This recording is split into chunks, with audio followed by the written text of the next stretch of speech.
دارالعلوم غوثیہ ہمدانیہ ترال کشمیر نے آج Jalali English medium میدورہ کے باہمی اشتراک سے بلال آباد میں خواتین کے لیے ایک روزہ کانفرنس کا اہتمام کیا، جس میں خواتین کی ایک بڑی تعداد نے شرکت کی۔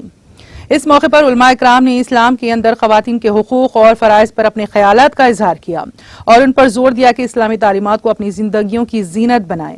اس موقع پر دارالعلوم غوثیہ کی ان 5 بچیوں کو توصیفی اسناد بھی پیش کی گئیں جنہوں نے اس ادارے سے قرآن پاک حفظ کیا۔ کانفرنس میں ادارے کے سربراہ مولانا بلال رضا ہمدانی اور دیگر اہم شخصیات بھی موجود تھیں۔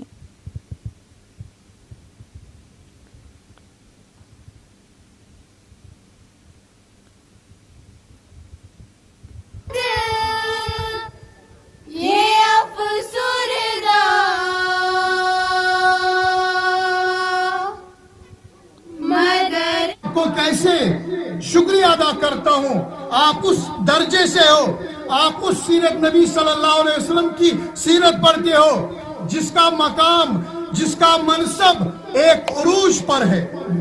یہ آیت پر ام خاتونی پنن بچن نش یلی بونوس اونڈ پہ یمو قدم بوسی امس ماج کر ام پر یمن بچن دپن یا ابت استاجر ان خیر من استاجرت القوی الامین۔ ہمیں یہاں 5 بچیوں نے حافظ مکمل کر لیا ہے اور ہم نے آج ان کی سند عطا کی، اور اس کے ساتھ ہمیں یہ مقصد ہے کہ ہم ان کو دینی تعلیم کے ساتھ بھی دنیاوی تعلیم بھی دیں گے انشاءاللہ الرحمن۔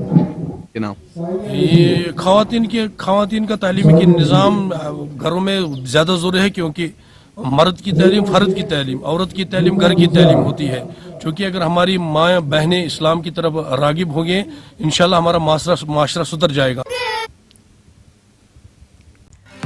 ناظرین، ہمارے ٹی ٹی وی نیوز کو سبسکرائب کریں، بیل آئیکن کو پریس کریں، شیئر کریں اور لائک کرنا نہ بھولیں، اور کسی بھی ایڈورٹائزمنٹ کے لیے ہمارے اس نمبر پر کانٹیکٹ کریں۔ ہمارا نمبر ہے 9550102020 پر۔